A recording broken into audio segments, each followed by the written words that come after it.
So first up, I've mentioned it before, but I should say that back when I was learning this stuff, now almost 10 years ago, false color was really only available it was available on the cameras, but for post-production, it wasn't available in DaVinci Resolve like it is today. It was only available on certain monitors. And I used a Flanders Scientific monitor, an FSI monitor that had false color on there. The great part about that monitor is you can program the false color settings, so you can actually set the levels.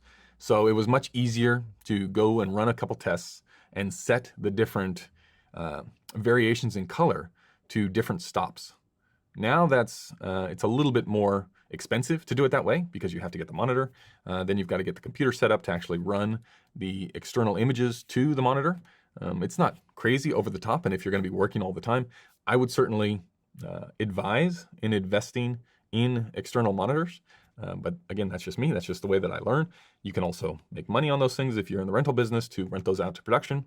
But that's a different discussion. We're looking at what is the path into understanding and being able to utilize false color with the least amount of friction, right? The lowest overhead, and that is certainly inside of DaVinci Resolve today. It works much the same as Flanders, and it's just learning the system to see exactly what we're talking about. So let's jump in to Resolve. And we're going to come to this image. This is one that I just took now, just of me. And we're going to come into our effects. And if we come in here, we turn on false color. I don't really mess with any of these settings in here, just because this is very similar to the Alexa setup. And the Alexa setup, if we open this up, I work with the Alexa. The Mini LF is what I shoot them. I don't know, 99.9% of the content that I've shot in the last few years, I've shot with my own camera, which is the Alexa. And that is the false color that I have grown to become familiar with. So that is what I want to see on images when I am going through this process. I want to see the Alexa version of false color projected. For you, it's whatever camera you're going to be working with the most. If you're going to be working, again, with a monitor, you can set up that system inside of Resolve. I think you have to have the studio version of Resolve for this to actually work. If not, there's another plugin that you can get, which I have used in the past, which I can't remember the name of right now, but Time in Pixels, I think it is, which essentially does the same thing. Regardless, it doesn't matter. What we're looking at is the implementation of this and the readings that we are getting. So what you see over here, actually, I think we can put labels on this. So if we show labels and values, okay, this is going to give us an interpretation of what we're actually looking at here. Red is overexposed, yellow is near clipping.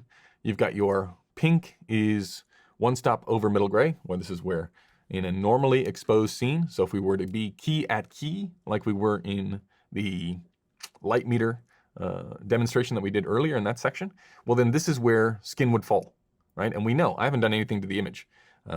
So we know this is a little bit under key at key. It's because it's not set up for the Alexa, but it certainly gets us in the world. The important part of false color, and the part that we're going to be focusing on most, there's a few different ways you can use false color, but really it is this zone. It's these three, well, really it's 5 relationships, right? It's this just above, a stop over, and then in between, middle gray, and the stop underneath. Really that's what, 1, 2, 3, 4, 5. This 5 little zoned area, this is how I use false color the most. It's also good, we're going to talk about another way. I mean, you can use it for top and tail, for just tracking things that might be slightly off as dynamic range gets larger and larger inside cameras. And the more manipulation you can do in post, this becomes more important as you get better, I think, as a cinematographer, these areas. But for learning and for analyzing images, it's really this middle section, because we are interested in ratios. And as I talked about in the exposure tree, all of the interplay really takes place in this middle 30 of the IRE scale, right? This is your IRE scale. Again, those values, you don't even have to concern yourself with those. Those mean nothing. We don't even have to look at the numbers, just as an easy way of talking about it. All that matters is the relationship. In this little area between here, right above a stopover, in between this green, and then the next section below it. Those are the key elements. So what we do is if we take off these labels, let's take off the labels. What we're doing is the easiest way that you can go about, well, how normal is this exposure? How far under, how far over? where are the values and what are the relationships? It's like we're looking for pink or a little bit over, in this case, gray. This gray here, really that's are we at key? If we're at key for normal skin, this will appear inside of that, which then tells us the direction. You can immediately see the flow of light, like we have a little tiny leak over here. This is your classic Rembrandt framework lighting. We just hit the other cheek with the light, and then in the background, you notice that the majority of the values are not in competition with the key light, right? This value here is actually this level here, and you can see a little bit on my nose is up here for this reading. So we're occupying these levels, and then back here, back on the wall, we've got darker, and then we've got really dark, right? We've got this distribution here for the background. Now what that tells me is there's nothing in the background that is really competing with this key light. The majority of that key light is above everything else in the frame. And yes, we have a couple of these. Like again, if you're going to use it for top and tail clamps, you can see that nothing is clipping here, right? That's a fast and easy way to do it. And then all you do is we're just going to look at as much content that you enjoy as you can possibly look at. And all we're doing as we're going through content, I mean, we're going to do this in the next section, but just to give you a little preview of what we're going to be seeing, you can just play through this and you can see how in different scenes, different exposure is set.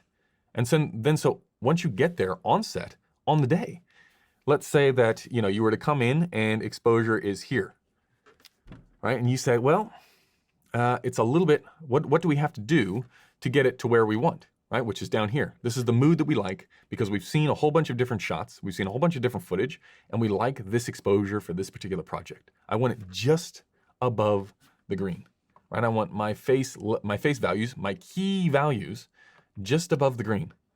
So if we come in and it's this hot, well, what do we have to do? It's like, okay, well, number one, it's too hot back there in the background. So we can take down that level. We can take down the face, has got to come down a stop. Or again, if all of the ratios are in place like they are here, because I've planned for it, if all the ratios are in place, maybe we can do something with ND, right? Maybe we just have to take down the entire image. Like if we take down everything, well, then that gets us in a much better place.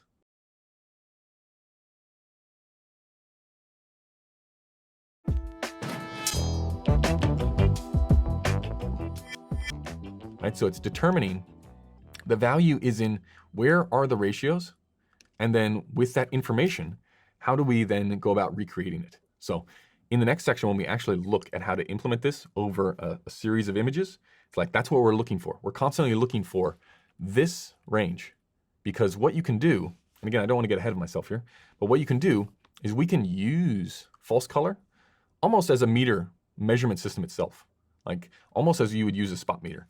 In the sense that we can ride, when we're on set, we can ride up and down on the iris, or we can do it through ISO, or you can do it through ND, and you can have a play with, because oftentimes, you're going to be shooting jobs where key shouldn't be at key, right? Maybe you want it a little bit moodier. Maybe you want it all underexposed. You can still use this little 5-step area to measure the ratios, even if it's lower, right? If it's lower, let's say we want it to be moody like that, right? But we just want to make sure our ratios are all together, are all aligned in the same spot. All you have to do is in the camera, let's just bump up the ISO, or let's remove an ND to make it appear brighter. And then we're just measuring the ratios, right? Because we've shifted the box. We're just measuring the ratios using false color. And hopefully this will become a little bit easier to digest and to understand when we're looking at different images as we move along in the course. But you can use this so many different ways, right? You can use it on set, you can use it in pre-production beforehand, which I would recommend is the best return that you can have on investment right now in your cinematography career, even if you're a seasoned professional, if you've never done this before. Get as much content as you can into DaVinci Resolve and just watch it on here. Because we are now, it's graphic enough. It's such a difference from the actual image. If we come back here, it's so different than that your eye immediately adjusts to not seeing that image, right? It's just so foreign that you no longer pay attention. And as soon as you understand and you have it in your mind what these colors represent, at least for me, you've eliminated so many variables. Like if you look at this, it's hard to see where the light is coming from, especially if you've never studied light before. And generally, that's people getting into cinematography. They haven't gone deep enough to understand the direction or the quality of light or the levels or the ratios as they relate to one another. Like you'd be hard pressed if you were just starting out in cinematography to explain how is this shot actually being lit. Well, if you turn on false color, you can immediately see where the values are coming. Well, you see all of this on one side. That's a big tell. You see this little leak over here. Okay, we're going to see if we look at 100 different images, if a pattern starts to arise, where you see this little V on everybody's face, that might be something that you want to take notice of. Right? If you constantly see little pops of different colors in the background, and you see the same pattern of those colors, well, that alerts us to, okay, we should be paying attention to this. If you don't see anything in the pink, or sorry, in this purple here, that also tells us, well, maybe we shouldn't be putting stuff in the purple. If we don't see anything in the red, why is that? It just makes you question all of these things. And the great part is, once you see it working and you build up this confidence that, again, there's no faking it, they're not doing anything to the image that you can't do armed with this information. It just builds this conviction to continue to analyze images this way. And that was, for me, I needed that.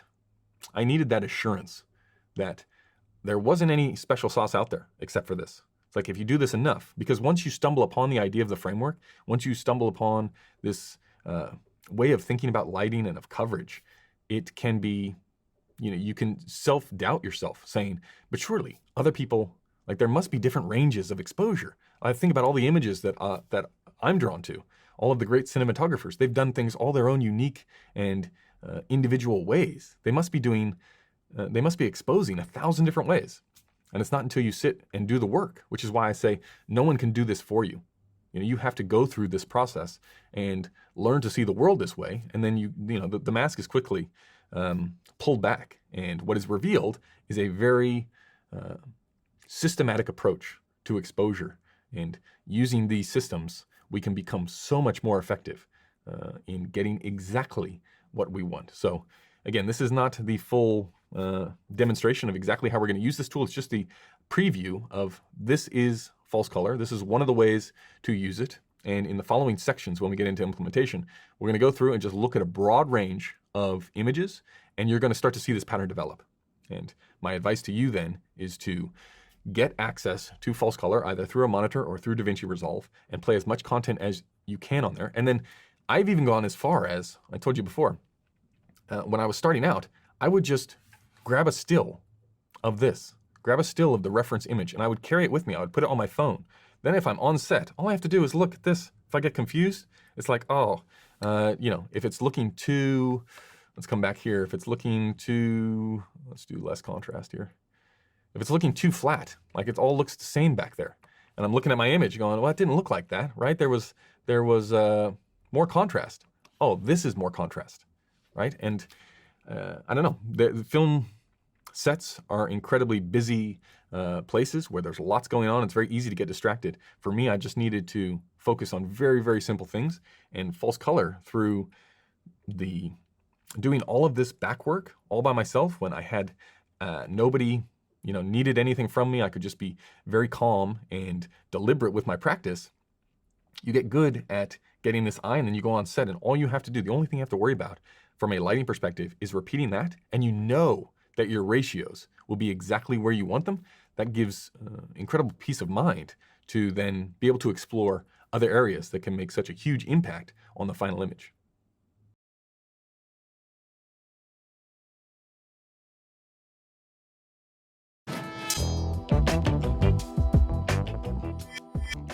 Just to be extra cautious before we go any further into the recommended way that I would go about implementing this system if I was cramming for an imaginary final exam on how to be a cinematographer and how to best get exposure under control in your own mind so that you can then implement it on set. We're going to go into that section next. But before we do, I just want to circle back about the 3 different ways that I still use false color to this day. So not only in understanding exposure, that's part of it, but then in the implementation process afterwards, because I think people get confused as to the different methodologies.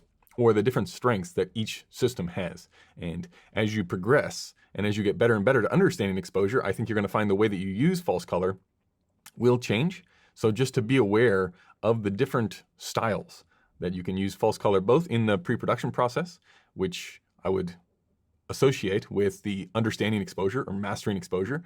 I would place one of these techniques into that camp. And then when you're actually on set, how you use it in two very different ways. And I think as you get better, you start to stray from the first one and you start to lean more heavily on the second two. So this first one that we're going to talk about is the WYSIWYG, is what you see is what you get.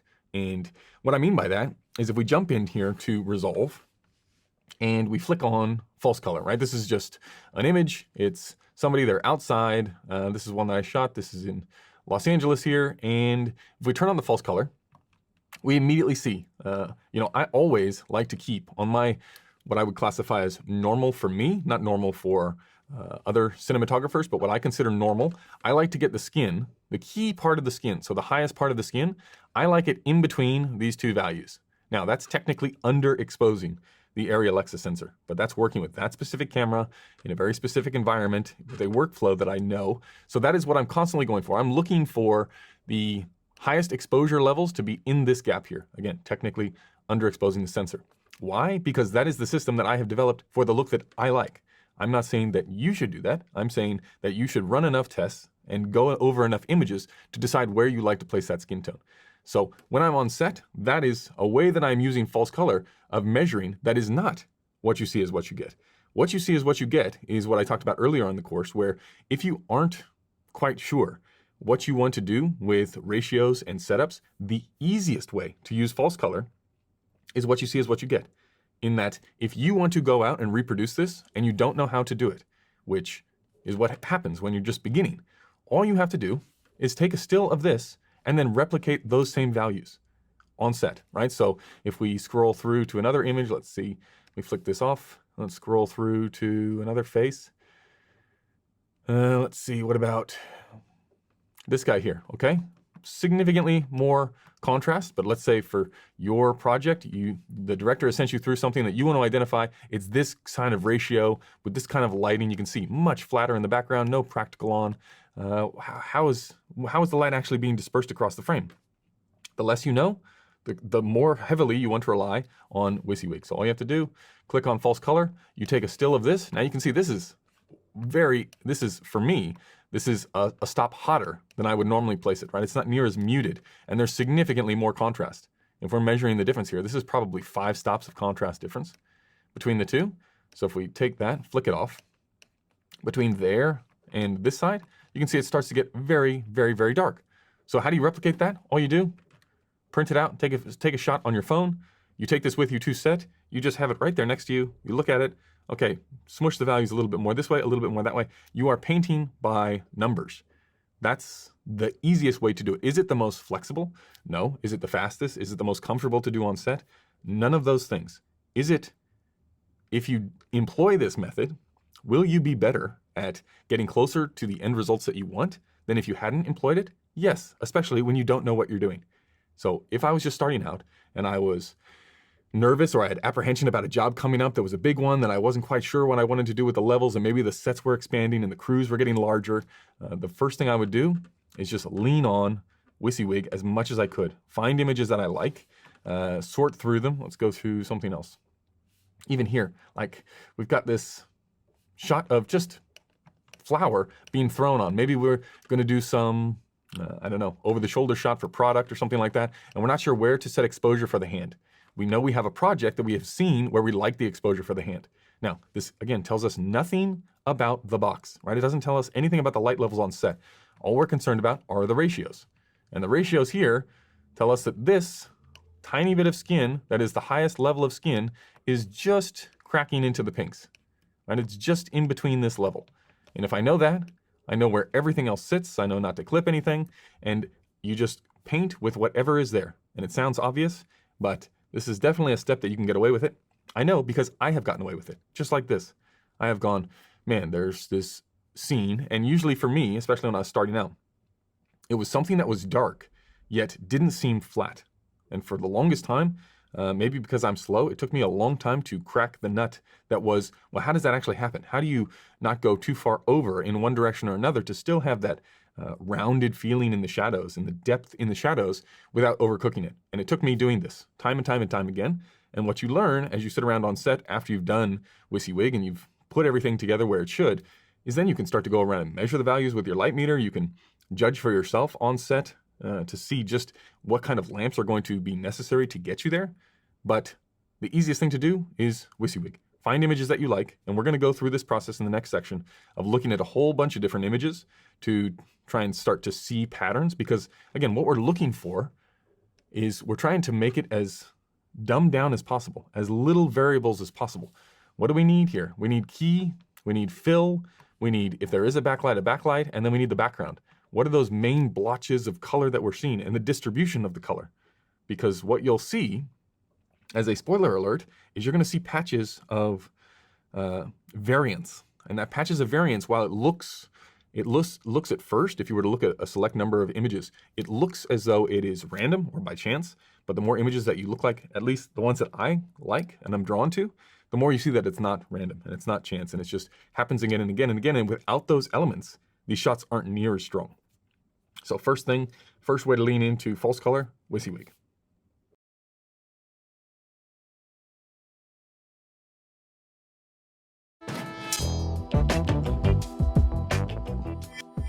Now, as you get more comfortable using false color, both in pre-production, sort of developing that look, which you can start to analyze even before you get on set. What is the feel that I want the images to be? What are some of those commonalities that you can do inside of Resolve? Then you get on set and you're with the camera. The other way that you can use it is as an incredibly reliable, very fast meter. Right? And that meter that we've talked about before is important, because if we jump in here, how do you use it as a meter? No matter where the values fall, no matter where, if it's 4 stops over or 5 stops under, people get confused as, well, how can you measure all of the ratios if you only really have, at least on the Alexa, and even in a program like this, you really have one measurement, then 1, 2, 3, 4, 5 measurements, and then clipping. So 6. So you have 6 measurements altogether. How can that be a spot meter for different areas of the image? And as I alluded to before, what you need to do is you need to move the select 5 ranges here. So above pink, pink, the gray in the middle, green, and below green, right? We can take those and slide them up and down just using the aperture as the quickest, or using ND if you have like a Sony Venice or something that's very fast to cycle through the ND. And that way we can be measuring ratios against one another without having to move any lights, without having to change anything, without having to bring out the spot meter if we don't have it.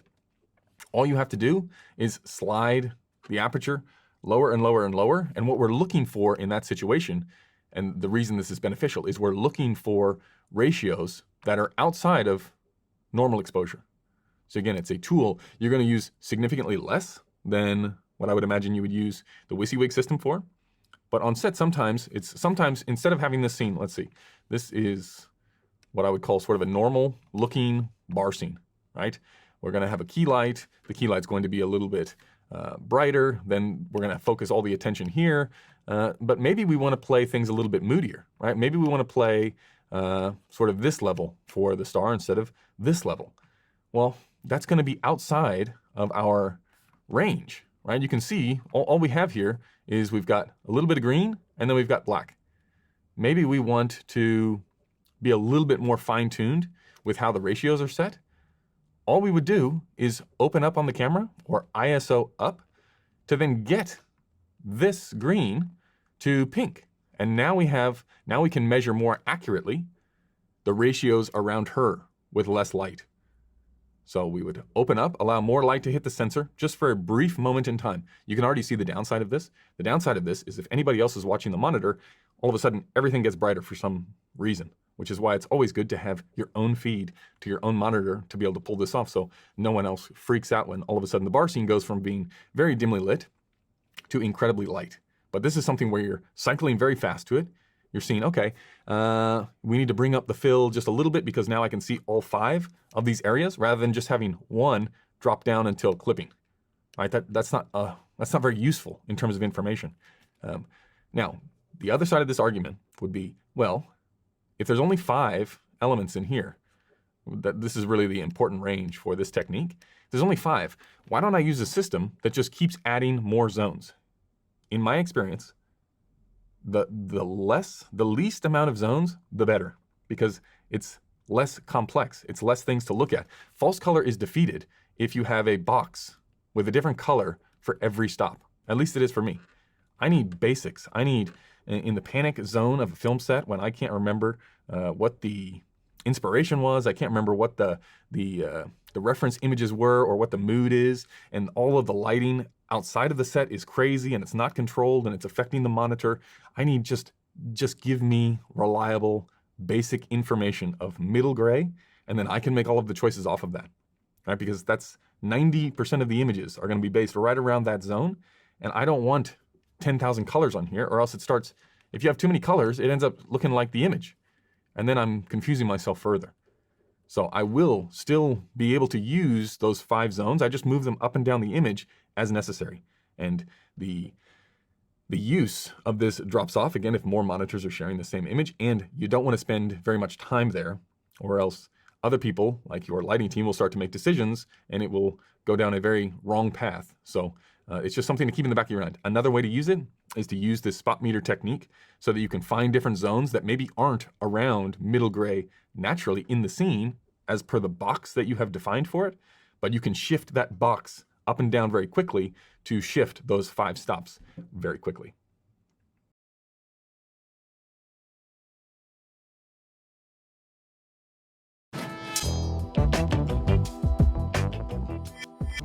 If we continue with this path of what we're probably going to start out using false color with the most and how it's going to be the most beneficial to what I would use it for on a day-to-day shoot process to start to measure ratios, the final step where I occupy the majority of my time now with false color is just a top and tail clamp, right? That's all I'm measuring it for.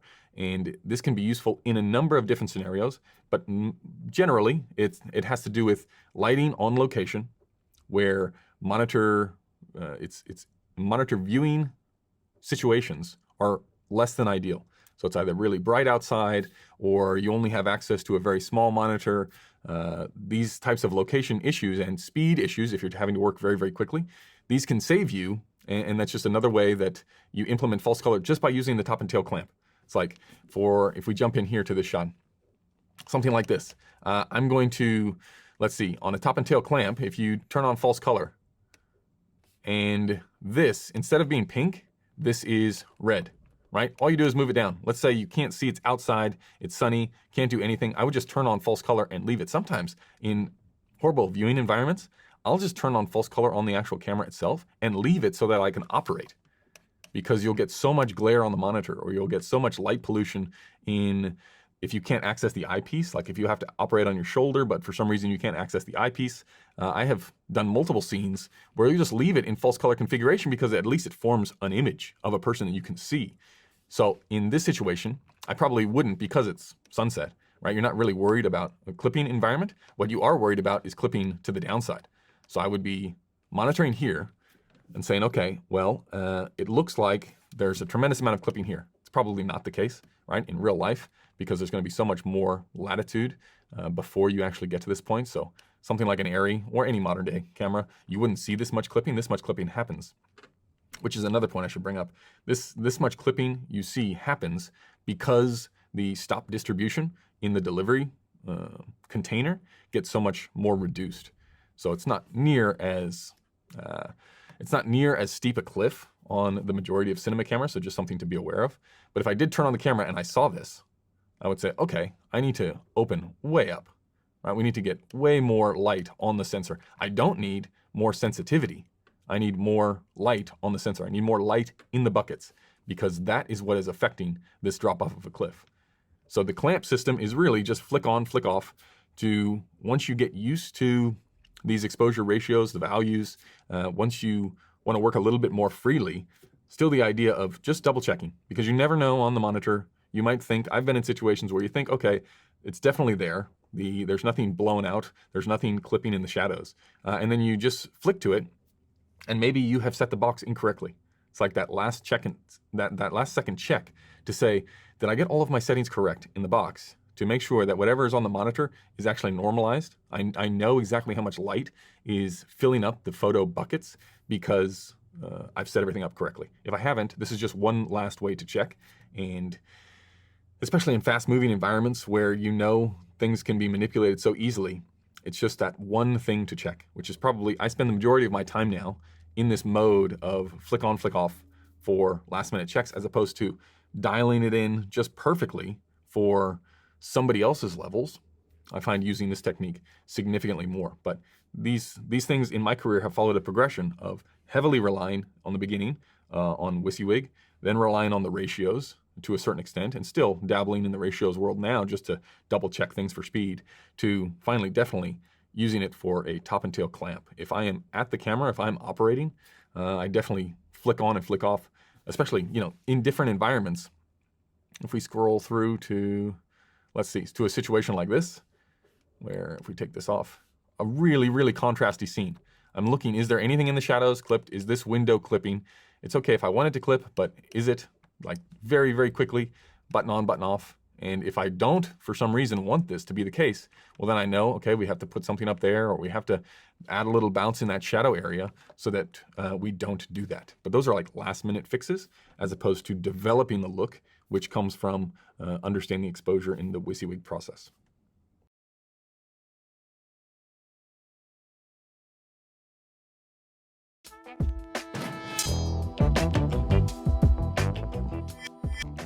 In the process of filming these courses, it requires me to question my own line of thinking as to how I mentally think about exposure, and whether or not that is the most efficient way to do it, and whether I have made any errors. And along the way, I have conversations with people on set or other cinematographers, and I try and get to the bottom of the ways that they think about this kind of stuff. And I was explaining the other day to another cinematographer about how I think about this mental, you know, the mental map we've talked about of key, fill, backlight, background. Those 4 numbers, I think of it in this flow chart of, you go from the key, you know, we talked about it before about how, okay, well, now we have 3 more variables. If we like key at key, then we go through fill, -1, backlight, -1, background, -3. And I know what that looks like.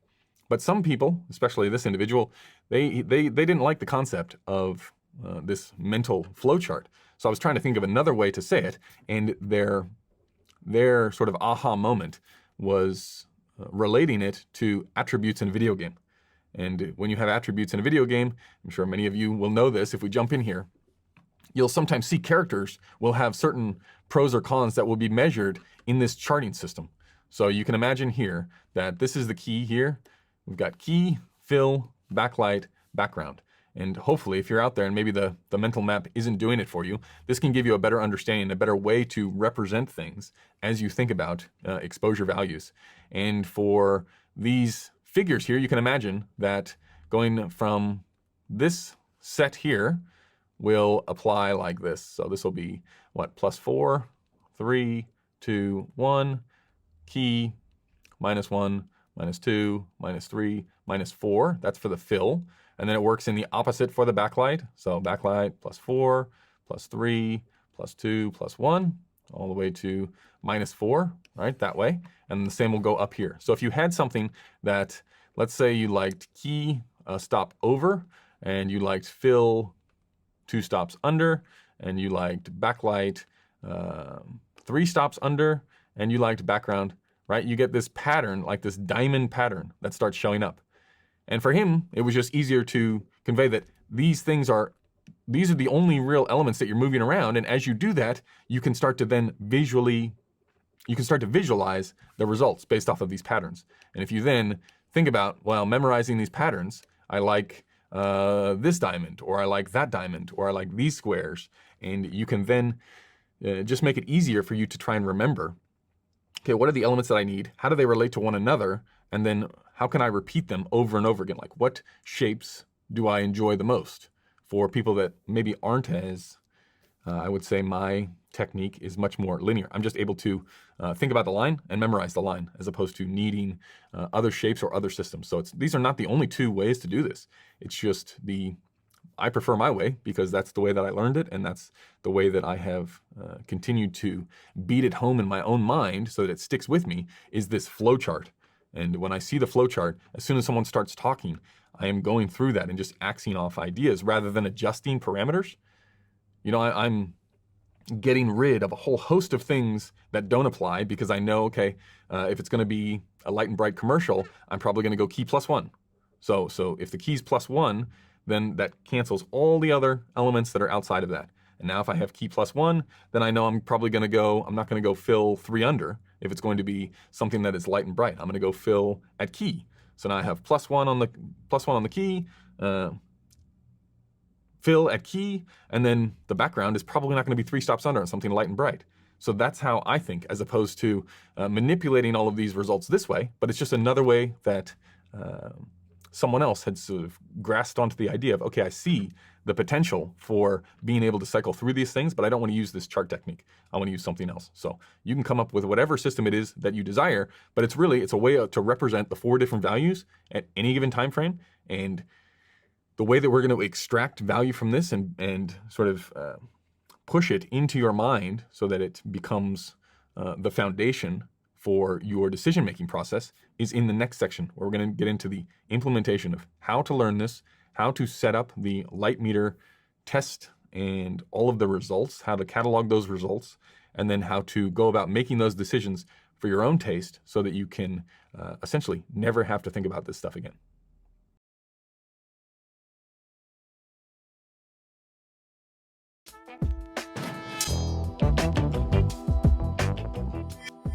All right, finally we have made it to the point where now that we know the 2 techniques that we're going to use to master exposure, now we are in a world where we're trying to imagine we have to learn this stuff as fast as we can.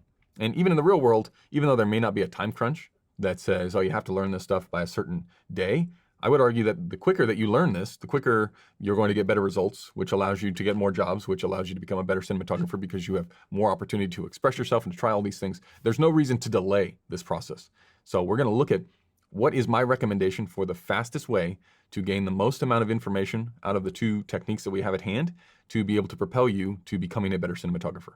And again, once you do these tests, once you do these techniques and we go over these modules, you never have to do them again if you're able to onboard that information and not forget it, right? There will be times where you may have to refresh some of those things, especially if we're talking about new cameras or new sensors or new color pipelines. You may have to adjust some of these things. But for the most part, we see this information once. What's the quickest way that we could possibly do it? How can we get up to speed as quick as we can? And that's what we're going to explore in this section, looking at both using a light meter and the results from that, and using false color and my recommendations for how to get the most out of those techniques to get the fastest up to speed. So first off, we're going to start with what I would call the light meter basics. This is how do we glean as much information from a single day of using a light meter and a camera that will benefit us for the rest of our careers? And it's a very, very simple setup. It's simply taking a camera, and you need camera, light meter, a mannequin, which I have used in the past, or yourself, your own face, or a nice friend who will come down and sit for a few hours. You're going to need a space and 4 different lights. We're going to need a key light, we're going to need a fill light, we're going to need a backlight, and we're going to need something for the background. Okay? With those things, we are going to construct this way of looking at every single one of our possibilities in our framework for options and exposure. And then we're going to learn what we do and don't like, and we're going to start to make a list of these values together. I enjoy these ones, I enjoy less, these ones I'm going to use less, and you'll start to see this exposure tree expand in front of you, where then you can start to pick and choose. And once you go over this enough times, the results, right? We should never have to shoot this test again unless we're switching cameras. But just for a broad understanding of exposure, this test will work wonders, and you'll be able to refer to it over and over and over again in your choices as to what you want a project to look like overall. Right? Because we're going to go for, this is not only showing us the options that are available to us, but then it allows us in the future to choose overall mood based on these ratios. And it might seem like it takes a long time, and I imagine you could probably get all of this stuff done in a single day, and then a day to do all of the post-production on it, to set up the results so that they're easy to analyze and have a flow chart that you can understand and read through. And that's what we're going to look at here. Very simple system. You're going to have a single shot of yourself, your friend, your mannequin, looking at the camera. We're going to set up the key light, we're going to set up the fill light, the backlight, and the background light. And then we're simply going to adjust those exposures to every possible option. And you can go as crazy as you want with the different ranges based on, I don't know if you don't believe me in terms of where you want to set the key, but just know that every variable that you add, it increases the time significantly. So I would suggest running a test with a +1 exposure all the way down to a -4 exposure. So across every single lamp, in every single combination, you're going to want to run exposure at +1. So if it reads a 2.8 on the light meter, you're going to want to run it at a 2. Then you're going to go through 2, and it sounds confusing, but let's take a look. Okay, so we jump in here, and what we see is this is just inside of Scenia Designer. I haven't gone anything crazy. I could have done it on this exact setup here. I could just lower the key light. I could bring up the fill light, but for speed purposes here, I'm just going to run through this way. So you start off by just doing without any of the lights on, except I have 2 practicals here in the background, which you can use later for testing. You can actually see up here too. We've got the little backlight there. We're just going to run it at base. Just give us exactly whatever the exposure is so we can see without any elements, what the sensor is doing just in this bare blank studio environment, right? You want no natural daylight at this point because the least amount of variables that we have to deal with, the better it's going to be. We don't want to contaminate any of our results. So we just want to start with a fresh, clean slate. So in this case, okay, lady just standing there looking at the camera. All we're going to do then is we're going to cycle from +1 on the reading. So here, if I come with the light meter and I'm going to do an incident reading here of, why didn't that work? I'm going to do an incident reading right here on this key side, right? And if it says 2.8, I'm going to set the camera at 2, right? And that's going to give me +1 on this side. I'm not going to worry about any of the other levels. I'm just going to do this one. Nothing else is on in the room, in a black room. I'm just going to run that at key +1. Then all I'm going to do, and my recommendation to do this would be through the shutter speed, because we don't care about the motion blur. We don't care about the motion at all. All we need are the readings and the resulting image, because stills are just as good at this stage as a film file. We don't need it rolling anymore. We're not checking anything to do with the actual movement. So the quickest way to do this is not by adjusting the lamp. It's by adjusting the shutter speed. Okay, shutter speed will have no bearing on what the final still ends up looking like. So we're going to go +1, then you go down to the next one, +1. So this is +1, key, under, down. And now you measure all of those levels, and you can see as you go through them, this is +1, that's key, -1, -2, -3. Okay, we're going to want to do that across the board. You go back to the fill side. You're going to go fill, +1, key, under, now we go backlight, +1, key, under 1, under 2. And you do the whole gamut that way. You do the background, +1. And we can actually, let's just play this out here so we can speed things up so you see it going a little bit faster. So go +1 to, it's on loop. +1 to key, to under, and you go about the entire setting. And you can see now why this is going to take such a long time, because we're going to do every combination now of, once we go through and cycle through, we see what all the lights are doing. Now, what I would do is, just to speed this process up, I'm going to pick a background level that I like, what would be like considered a normal commercial at this stage, and then I'm going to cycle through the various combinations, because like we talked about before, the key levels, they have the smallest range. So I'm going to keep the key levels in this range that I know I like. I'm going to run it at +1. I'm probably going to run the majority of the tests, though, if I'm short for time, in a single day. The majority of tests I'm going to run at key and a stop under, because those are the worlds that most likely you're going to be living in. So then from there, we're just going to cycle through the exact same thing. We keep going. So now that's under on the key with a normally exposed background. That's no background with just key again. And we circle through, then we cycle through. Okay, what's gonna happen? Now we've got key at key, and we've got fill at key, right? This is probably, why does this look so weird? It's because the background is so down. If we were to bring that background up to key, well, all of a sudden this looks like a light, bright commercial. There's very little contrast. There's not gonna be a whole lot of shape, but you can see what the resulting exposure will give you. And if you need this feel, well, you know exactly where to go in the future. We come back. The testing process, now we just go down in stop increments. Down. Now you start to see the shape. So now I'm starting to think, well, I like key and 2 stops under. Like that looks pretty good. It doesn't work with the background for something a little bit more high key, but I could imagine a world where this might be beneficial. And you keep going down. Stop 3, stop 4. Okay, now we're gonna do the background higher key. So now we're at 0, right? We're keyed on both sides here. Then we go under on the fill. And now we're doing it just at a bit different background ratio. So we can tell, well, if we need it brighter in the background, well, what ratios do I like now? Because they're all going to affect each other. So you do this for the entire gamut of options that you can think of that will cross your mind. And all you're doing the entire time is running one variable at a time and seeing the results. Here we go. Now we're going to do that exact same system now, except we're going to add the backlight. So that's a backlight plus 1. That's a backlight at key. Then we're going to go backlight down.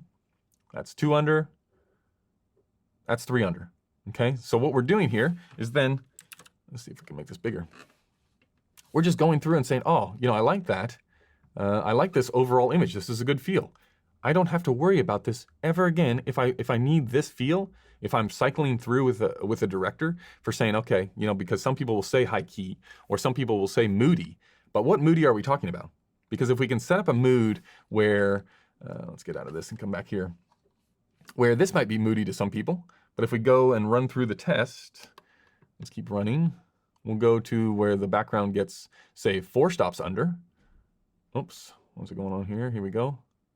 Now we just cycle through, like where in this world, when we have these ratios in the same spot, but the background goes down, right? Like what is the moodiness there? What level of moodiness do we need for this to be successful?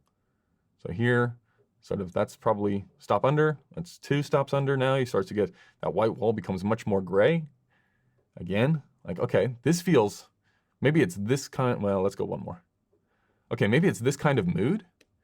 But now, this kind of mood, it seems like a little bit like, you know, she starts to feel really, really lit. So now we have to start affecting other ratios. So let's keep going. Play this out. So we cycle through this process. And, okay, we're getting darker and darker and darker and darker. Again, we're just losing more and more shape. You can imagine if it's not a white wall, what's happening to the background. Then you play with the practicals. Now we're going to go through all of the practical settings with the elements that we like. Now see here, it's like, well, this feels too lit for how dark it is. But if we make it slightly darker, okay, now the problem is that the practicals don't feel like they're giving off this level of light. It feels like it's too dim for the level that we're getting from the key and the hair light. Okay, well, let's lower the hair light there like we did. And now let's start to adjust all of the different elements until we get blends of things that we like. And recording the levels and what you are doing with the levels, that is the most imperative thing. And going through all of the different options that we have available to us. So you're going to want to expose here. It's like, okay, another option that you can do is after you get all of the levels, start messing around with the actual box itself. So sliding the box up and down the scale to find out then, if you're doing camera tests, where the camera best responds, which box is the best response for whatever environment you want to be in. If you want to be slightly moodier in the images, if you slide the box left or right, what is that doing to the shadows? What is it doing to the highlights? And this is how, in a day of shooting and a day of testing and a day of measuring with your light meter, every single setup, going through the process, and then a day of post-production, how you can get every single exposure combination that you could ever possibly come up with. And you can now start to judge the results. And if you get a portfolio together of images that you like with corresponding values, now it's simply a matter of getting those values on the day. And it doesn't matter the size of the shot, because we're always shooting people or a product that we are treating like a person, or some point of interest that is outside of landscapes or something quite large, where we're going to have to consider these ratios. So then all we have to do, the bigger and bigger that it gets, is apply those ratios on a bigger and bigger scale. And once you get to the scale where it is large enough, where it's going to be challenging to do that, well, now you have a team of individuals whose job is to make sure you get the ratios that you're after. So then the job becomes about communicating with them in easy to understand language that is universal, which just so happens to be stops of what kind of a feel do we want? Well, we want a feel that is, in this case, this is a, come back here. This is a key at key. This is 2 stops under, this is 2 stops under, and back here is 2 stops under, right? And these can be a stop over, praxis stop over. That's it. We recreate that across the whole scene. If it's not like that in any position, we're in trouble. Okay, but just for overall mood, what do we want it to feel like? I have used these images that I have a library of my own testing. I've used them for well over 8 years, the same images, because I just keep referencing, okay, what is the feel of this that I need? Like, okay, you go to that image, can we do 2 stops under on the face in a brighter environment? Is it better to do 2 stops over in the background and do a stop under? Like those questions, once you answer every possible question that you can ever be asked, it's very liberating to say, okay, well, now I know the answers to everything. Now it's just about cycling through and finding the right answer, right? Because I know I've covered every single base. Now it's about choosing it and being intentional about my wishes.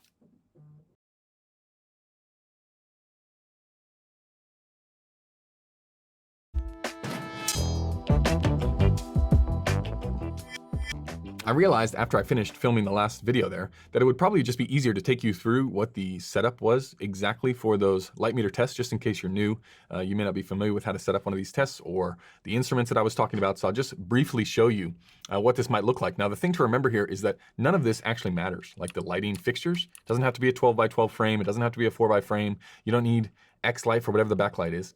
All we need is 4 different ways to control the key, the fill, the backlight, and the background. So again, very, very simple, but this is really the size of the test, the size of, not even the size of the area that you need. You can do this anywhere. You just want enough room between the talent and the background to be able to separate those two things. So what we've got here is just a 12 by 12 for the key light over here. We've got a little 4 by frame for the fill light, and then we've got some black behind it. All that's going to do is, if necessary, we can bring in the right amount of contrast if there's too much fill inside of the space. I mean, if you're in a white-walled studio, there's going to be too much fill to get the exact right ratios if we're talking about 4 stops under on the shadow side or 3 stops under on the shadow side. That's not going to be possible in a white-walled space, especially if you're working at a higher ISO.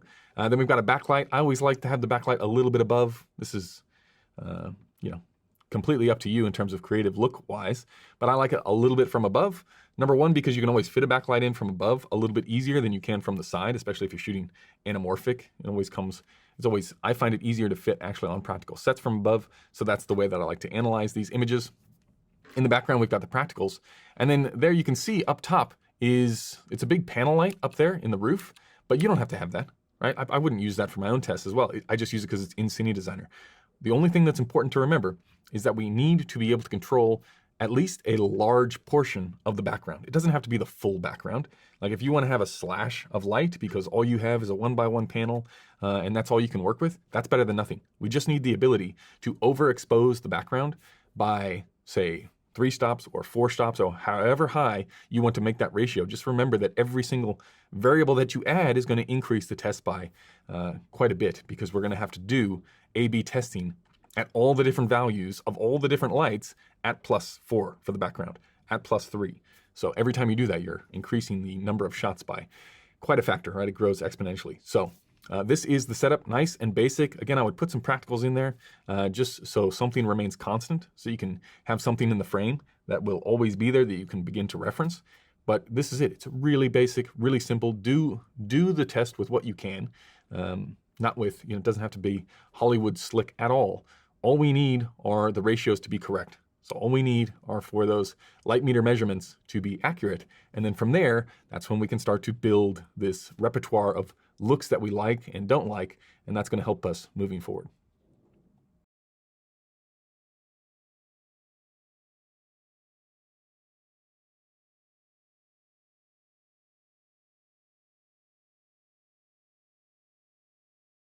With the light meter stuff, if you want to maximize your false color capabilities,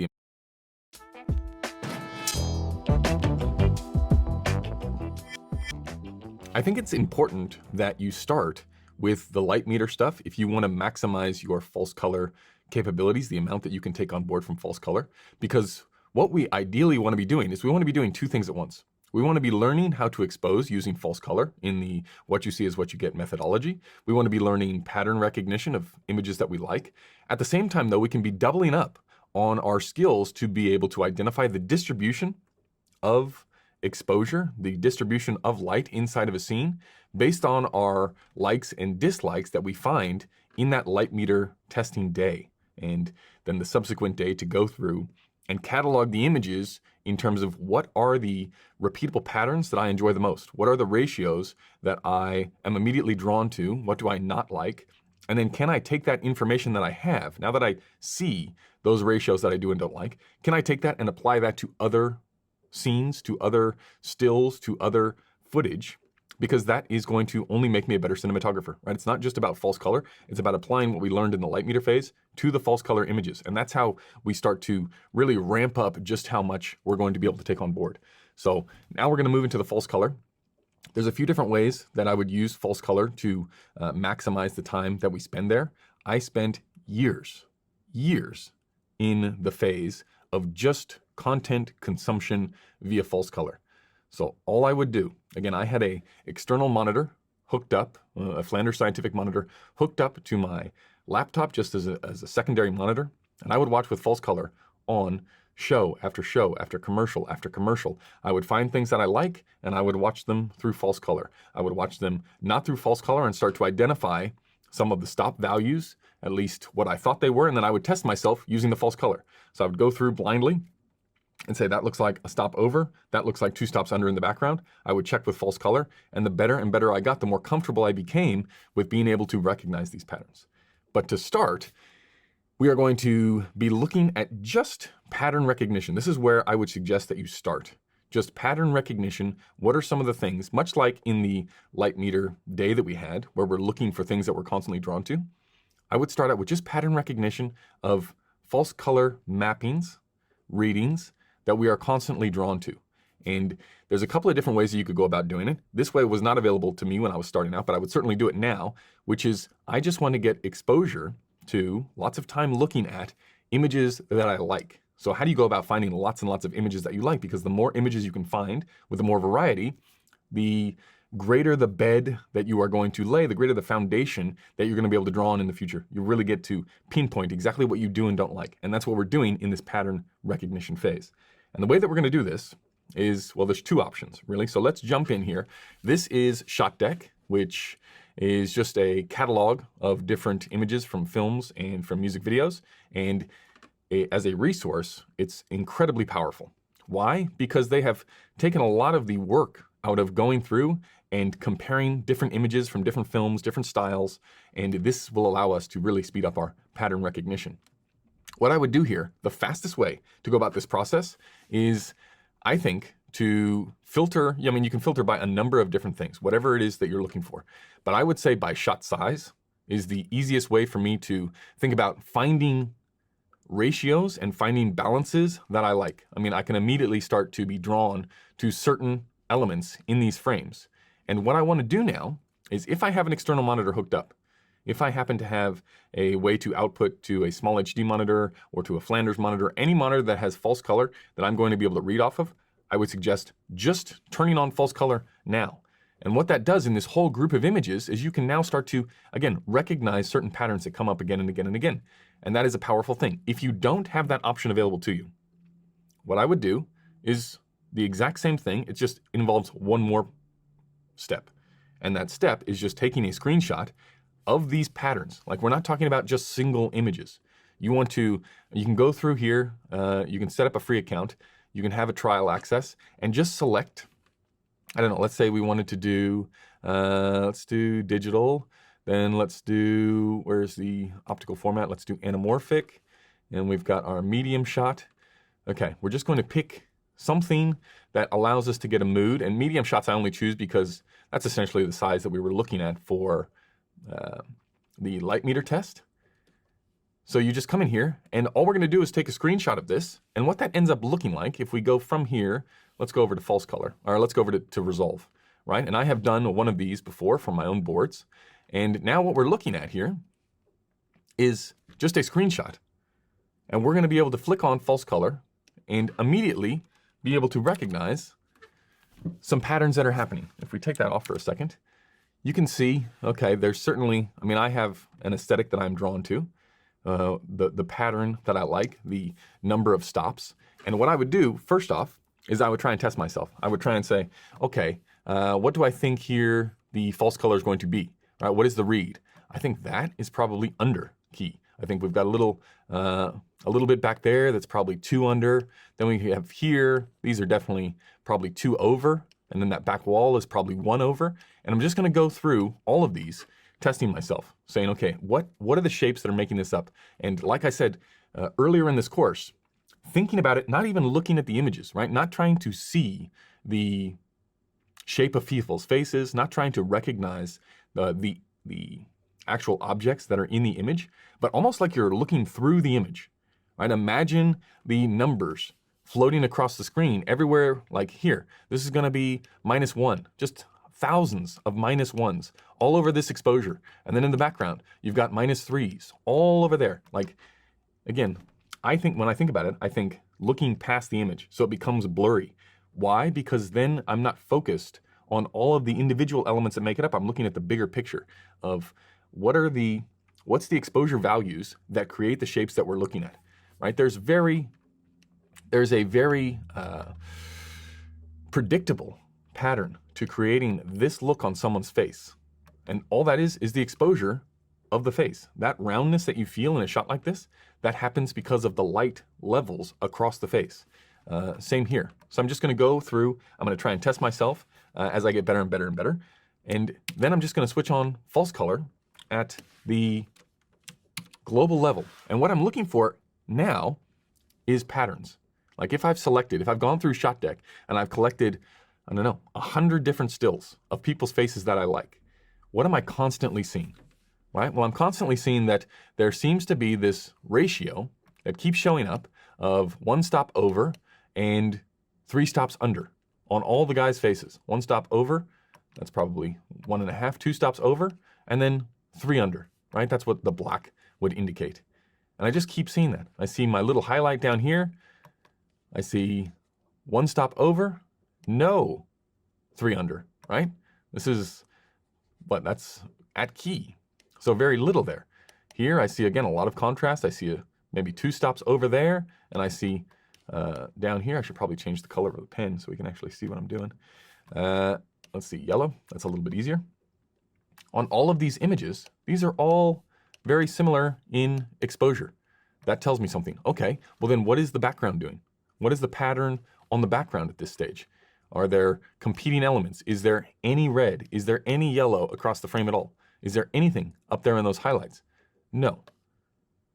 So then you start to build out, okay, well, let's see, this is the sort of medium face shot, right? If we look at some of these images, now I know, okay, that's definitely hotter than where I would put skin like this, right? But what does that extra highlight add?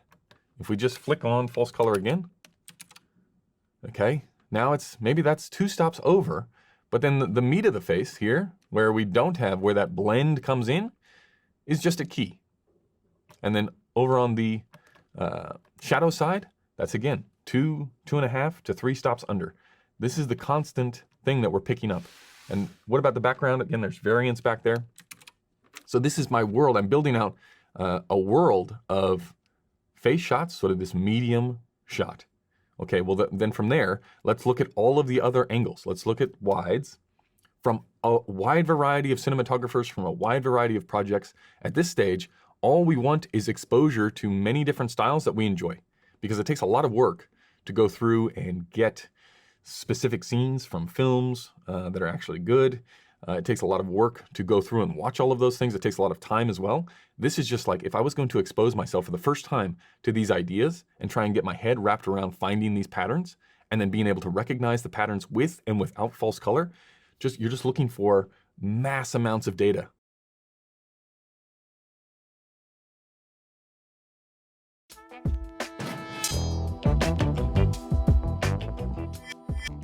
We just want so many data sets that we can pull from and start to try and recognize and group these patterns together. Because for me, what ends up happening at this stage is you're building conviction. Again, it's one thing for me to tell you that this is the case, that you will find these patterns again and again and again. But even I didn't believe it when I noticed it. It's like, well, surely all these exposures can't roughly be the exact same, except they all follow the same pattern, right? They all follow the same pattern. There's slight variance between them. I mean, this is essentially the same shot, right? This is the same exposure. What's different? Okay, we don't have any white in the background back there. And maybe if we turned him a little bit so he got a little bit of nose shadow, or a little bit of backlight on his nose, and then we wrapped the key just a little bit more, we essentially have this shot, okay? If you lose that white in the background, it's the same levels, which means, okay, well now this should be my level in the background, right? Like if I'm looking for something moody that pulls the person out, all these levels in the background, they're pretty much the same. So now that tells me something. Okay, well, if I like all of that, what level is that? Okay, that's about 2 stops under, 2.5 stops under. And it doesn't matter if it's a restaurant interior. It doesn't matter if it's a workshop. It doesn't matter if it's a bathroom.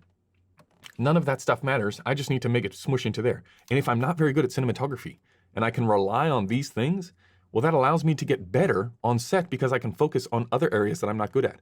And altogether, these things add up and I start getting better and better and better results faster than I would any other way. So I would take shots like this, go by frame size, go medium shot, go tight shot, go over the shoulder. Think of all of the different patterns that you're going to be using, because if you've taken any of the Bodvo courses that I offer, I think about, especially when I'm reading a script or when I'm reading even seeing storyboards for the first time for a commercial, I'm thinking, okay, what is the coverage in a given location, because that is going to dictate our look, which basically means you need to start from the wide and carry that look, whatever lighting you're able to have in that wide, and carry it all the way through the scene. And what you'll notice is there are going to be changes to these patterns based on the shot sizes. Okay, so normally, let's take this shot, for example, right? We've got this shot up here of this gentleman, and this is a Roger Deakins still, Goldfinch. You see this pattern of light to dark, to light, to dark, to light, to dark, to light, to dark, right? This light to dark pattern, that happens. This is just a spoiler alert. You can look for yourself and find out. This happens in these medium shots way more than it happens in wide shots. Way more. Why? Because that is what brings out the depth in these medium shots. In the wide shots, you're much more likely to get 2 combative, contrasty tones next to each other, and that's it. A much more simple lighting pattern rather than something very complex. And it's hard to recognize that unless you start to eliminate variables, right? Unless you start to look at things like false color. If we come back here, let's turn this on, actually get out of there. Turn false color back on. What you're gonna see is lots of variance in this image, right? That's just a quick way to recognize things. Whereas, if we get out of here, let's get out and let's bring back shot deck. And if we come here and go, let's not go anamorphic, let's go frame size, let's get rid of that, and let's go extreme wide. Okay, what you see in these extreme wides is much more. We've got dark, and then we've got light. We've got dark and light. We've got dark and light. There's the dark and light, right? 2 patterns. Because you're so far away, you need less of the light and dark. Same here, light and dark. Light around, dark around. Light, dark. Silhouettes, okay, that plays a big role in it. But even as you get, even here, it's much more simplistic. That's not to say it never happens, but you're much more likely to have, again here, whoops, why is the pen so big? Light and dark. And these are things where, again, I would go through every single time.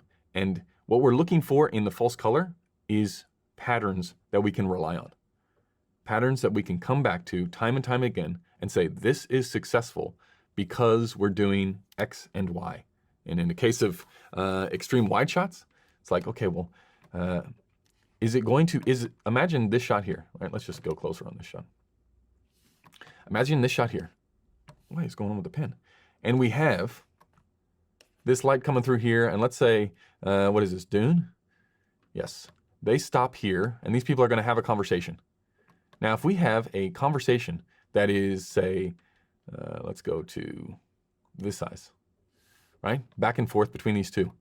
If you have it where the background is just flat black, do you think that's going to look nice? No, it's going to look flat. What makes this look nice on these extreme wide shots, or wide shots in general, is this slash of contrast where you're telling people to look exactly, because normally in a wide shot, there's so many different places that you can be looking that it requires a heavier hand to say, hey, look here. Like, don't get distracted by anything else. Look right here. This is where you should be looking. Whereas when you get into the, let's go like a medium close-up. Medium close-up, there's far less things to be distracted about, right? You got somebody's face in there. So now you can shape and you can fill the background with significantly more detail. Same here. Like, again, you start to notice things where, wait a second, what's going on? Why is it always that the key side of somebody's face in these medium shots is always up against the dark side of the background? Like, maybe if that's the case, and I keep seeing this, maybe I should try and implement that in my own work. And if you can get 4 or 5 of these things, 4 or 5 of these little, I should look out for more of that. Like, anytime you have, if you're going to go, say, 3 or 4 stops under on the fill side, on the shadow side, and you're not going to use a backlight, okay, if there's no backlight, what do I constantly see happening? I constantly see that the fill side, the shadow side, is up against the bright part of the background. And then that's not an accident. And if you have a few little things that you can concentrate on that aren't exposure, because going into a scene, you're going to be low on people, you're going to be low on time, there's lots and lots of things going on set that might take your mind off of some of these key choices that you want to remember when you're just starting out. If you can say, today I need to remember that we're probably not going to have time for backlight, or that's not the look that we're going for. If I do get the opportunity in a scene, I should put the shadow side of somebody's head up against the light part of the background.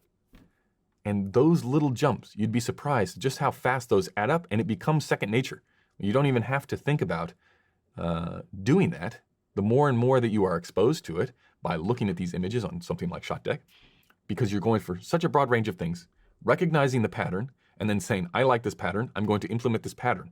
Now, what is the pattern? I need to see, again, break it down to as minimal as you can. And the framework, to a certain extent, has done that. That's my version of it, but that doesn't mean it has to be your version, right? You're going to have different tastes, you're going to have different things that you're drawn to, but this initial run at false color, when you're just starting, I would say expose yourself to as many fantastic images as you can and get a baseline for what those are.